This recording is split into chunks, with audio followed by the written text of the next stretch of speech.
নমস্কাৰ, welcome back to my কুলন্দাৰ channel. আজি আপোনালোকক এটা খবৰ দিবলৈ লৈছোঁ। যিহেতু আমাৰ ভাৰতবৰ্ষত নীট পেপাৰ লিকৰ পৰা বাকী পেপাৰ কেঞ্চেলৰ পৰা বাকী আৰু বেলেগ অন্য এক্সামৰ পৰা যিবিলাক কেঞ্চেল হৈ আছিল, এই সকলোবিলাক কেঞ্চেল হোৱাৰ পৰা সমগ্ৰ ভাৰতবৰ্ষত এটা ঢৌ উঠিছে যাতে আমাৰ এডুকেশ্যন পলিচিটো আৰু এডুকেশ্যন যিটো ছিষ্টেম আছে, এডুকেশ্যন যিটো আমাৰ গ্ৰ'থ হ'ব লাগে সেই বস্তুটো হোৱা নাই। সেইটো কাৰণে যিটো নীট পেপাৰ লিকৰ যিটো এটা কক্ৰচ জনতা পাৰ্টি বুলি এয়া ওলাইছিল, প্ৰচাৰ ওলাইছিল, তো সেইটোৰ পৰা আমাৰ সমগ্ৰ ভাৰতবৰ্ষত এইটো এটা ঢৌ উঠিছে যে আমি প্ৰটেষ্ট কৰিবলৈ আমাৰ এডুকেশ্যনটো ঠিক কৰিব লাগিব।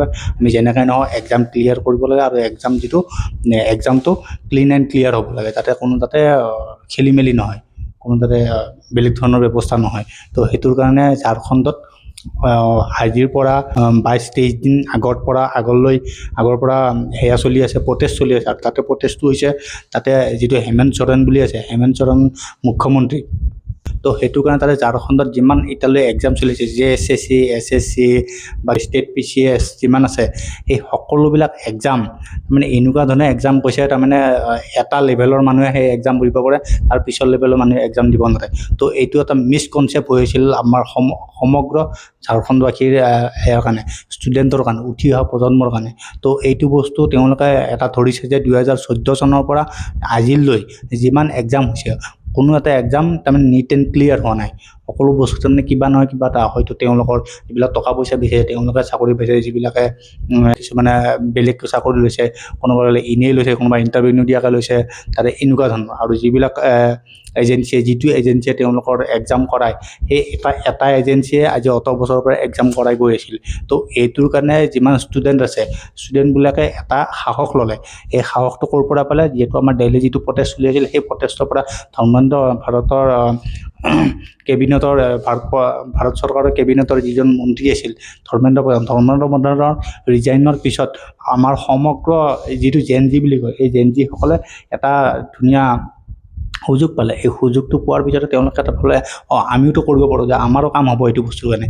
তো সেইটোৰ কাৰণে তেওঁলোকে এতিয়া কি কৰিছে, সকলো মানুহে ঝাৰখণ্ডত যিমান ষ্টুডেণ্ট আছে, একদম চব ষ্টুডেণ্টে যাই পেলাই বেৰিকেড ভাঙি কিবা কৰি হেৰা পাই গ'ল, সংসদ পাই গ'ল, বিধানসভা পাই গ'ল। সেই বিধানসভাত যাই তেওঁলোকে বিধানসভা এনেকুৱা নাই, বিধানসভাৰ ভিতৰত সোমাইছে, বিধানসভাৰ চাৰিওফালে ঘেৰাও কৰি লৈছে।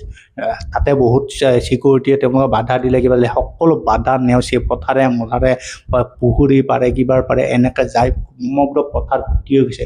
ইমান জেনজি, ইমান তাৰমানে ল'ৰা ছোৱালী, এনেকুৱা নহয় জেনজি আহিছে, জেনজিতকৈ ওপৰখিনি আছে, তেওঁলোকৰ মাক দেউতাকো আহিছে, তাতকৈ সৰু সৰু ল'ৰা ছোৱালী, মাক দেউতাকো ভাবে যে মোৰ ল'ৰাটো, মোৰ ছোৱালীজনীয়ে কেনেকৈ পৰীক্ষা দিছে, কি পৰীক্ষা দিছে, কেনেকৈ এইটো শুদ্ধ হ'ব, কি হ'ব, ভালকৈ কৰিব লাগে, তেওঁলোকৰ তাৰমানে অতিষ্ঠ হৈ গৈছে যে এইটো বস্তু কেনেকৈ হ'ব লাগে। তো সেইটোৰ কাৰণে এতিয়া সকলো মানুহ জেনজি সেয়াত ওলাই গৈছে, প্ৰতিবাদ কৰিছে, বিধানসভালৈ যাবলৈ, বিধানসভা। তাৰপিছত তেওঁলোকে দুদিনমান আগত তেওঁলোকে আকৌ প্ৰতিষ্ঠা কৰিলে যে আমি হেমন্ত চোৰেনৰ ঘৰৰ সন্মুখত প্ৰতিবাদ কৰিম। তেওঁলোকে আৰু প্ৰতিবাদটো এনেকুৱা হিংসাত্মক হোৱা নাই। প্ৰতিবাদটো যিহেতু দিল্লীৰ নিচিনা, ক'ৰবাৰ নিচিনা বা প্ৰতিবাদ হ'লে মানুহ হিংসা হয়, ক'ৰবাত ভাঙে কিবা ভাঙে এইবিলাক কৰে, কিন্তু তাতে যিটো প্ৰতিবাদ হৈছে সেইটো হিংসাত্মক ইমান বেছি হোৱা নাই। তো সেইটো বস্তুৰ কাৰণে পুলিচেও তাতে বহুতখিনি মাৰধৰ কৰিছে, বহুত ষ্টুডেণ্টক মাৰধৰ কৰিছে, নকৰা নহয়। বেৰিকেড ভাঙি গৈছে বা ছাইডেদি গৈছে, দৌৰি ভাঙি গৈছে, এইবিলাক বেৰিকেড ভাঙি গৈছে। এই বেৰিকেড ভাঙি যায় এনেকুৱা নহয়, তেনেকুৱা হিংসাত্মক কেতিয়াও কৰা নাই, শান্তিপ্ৰিয়। এতিয়া বিধানসভাৰ ছাইডে যিমান ধৰণৰ ছাইডে যিমান আছে, বিধানসভাৰ ছাইডত যিমান মাটি আছে, সেই সকলো মাটি তেওঁলোকে শান্তিপ্ৰিয়ভাৱে প্ৰতিবাদ কৰি আছে। তো এইটো এটা ডাঙৰ চাইন হয়। বেলেগ কাণ্ট্ৰিত প্ৰতিবাদ চলে ভাঙা মেলা কিবা কিবি এইবিলাক হয়, তো আমাৰ ইয়াতে সেই বস্তুটো হোৱা নাই। তো সেইটো কাৰণে আমাৰ ভাৰতবৰ্ষৰ লোকতান্ত্ৰিক কাণ্ট্ৰি সেইটো হিচাপে বেলেগ দেশে তাৰমানে আমাৰ এয়া কৰে, প্ৰশংসা কৰে যে যোৱাকালি হেমন্ত চোৰেন যিটো মুখ্যমন্ত্ৰী আছিলে, এই মুখ্যমন্ত্ৰীজনে এনাউন্স কৰিলে এই প্ৰটেষ্টৰ পৰা, এই প্ৰটেষ্টৰ যে লাগাতকৈ বেছি ভয়ানক হৈ গৈ আছে, এই প্ৰটেষ্টৰ কাৰণে মুখ্যমন্ত্ৰী হেমন্ত চোৰেন ডাঙৰীয়াই এইটোৰ কাৰণে মাত মাতিলে। আৰু মাত মাতি তেওঁ কেইটামান ঘোষণা কৰিলে যে SSC, CGL আৰু বাকী যিটো TDPL বুলি প্ৰাইভেট এজেঞ্চিয়ে পৰীক্ষা কৰাইছিল 2014 চনৰ পৰা, আৰু তাৰে মাজত যিমানবোৰ পৰীক্ষা হৈছিল, যিমানবোৰ নিযুক্তি হৈছিল, এই সকলোবোৰ নিযুক্তি আৰু JSSC আৰু CGLৰ এক্সাম যিটো নতুনকৈ কৰাইছিল তো কৰোৱাৰ পিছত তেওঁলোকে তাৰমানে ষ্টুডেণ্টসকলে এইটো বস্তু তাৰমানে অপ'জ কৰি আহিল যে এইটো বস্তু লিগেল হোৱা নাই। তো সেইটো কাৰণে সকলোবোৰ পৰীক্ষা বাতিল কৰিলে আৰু TDPL এজেঞ্চিৰ 14 চনৰ পৰা যিমানবোৰ এক্সাম কৰাইছিল, যিমানবোৰ নিযুক্তি দিছিল, সকলোবোৰ বাতিল কৰিছে আৰু তাৰ পৰা সেইটো তদন্ত হ'ব TDPL এজেঞ্চিৰ ওপৰত তদন্ত হ'ব 2024 চনৰ পৰা। আৰু এই তদন্ত CBI তদন্ত হ'ব লাগে বুলি ষ্টুডেণ্টসকলে অপ'জ কৰিছে। এইটো বস্তু CBI তদন্ত দিয়া নাই, CID তদন্ত দিয়াৰ কথা তেওঁ হেমন্ত সোৰেন চৰকাৰে তাৰমানে এয়া কৈছে যে আমি CID তদন্ত দিম বা এনেকুৱা। তো ষ্টুডেণ্টসকলে CID হ'ল ষ্টেট গভৰ্ণমেণ্টৰ আণ্ডাৰত আৰু CBI হ'ল চেণ্ট্ৰেল গভৰ্ণমেণ্টৰ আণ্ডাৰত। সেইটো কাৰণে এই তদন্তটো CBI কৰাৰ কাৰণে ছাত্ৰসকলে তাৰমানে অনতিপূৰ্ণ এইটো বস্তু বিচাৰি আছে। সেইটো কাৰণে তেওঁলোকে প্ৰতিবাদস্থলীৰ পৰা তেওঁলোকে উঠি যোৱা নাই। কাৰণ হ'ল এইটো, আন্দোলন হ'লে এজন লিডাৰ দৰকাৰ। এনেকুৱা নহয় যে লিডাৰজন বা বেলেগ হওক, কোন পাৰ্টি হওক, কি হওক, এজন লিডাৰ দৰকাৰ। লিডাৰ মানে কি, তেওঁলোকে সেই লিডাৰজনে যাই পেলাই যিহেতু ডিষ্ট্ৰিক্ট হেডৰ লগত কথা পাতিব, মিনিষ্টাৰৰ লগত কথা পাতিব। তো সেইটো কাৰণে লিডাৰজন থকা বহুত দৰকাৰ। এই লিডাৰজনত তাৰমানে এজন ষ্টুডেণ্ট লিডাৰ ওলাই আহিছিল এই ঝাৰখণ্ড প্ৰদেশৰ। ষ্টুডেণ্ট লিডাৰজনৰ নাম হ'ল দেৱেন্দ্ৰ নাথ মাহাতো বুলি কয়।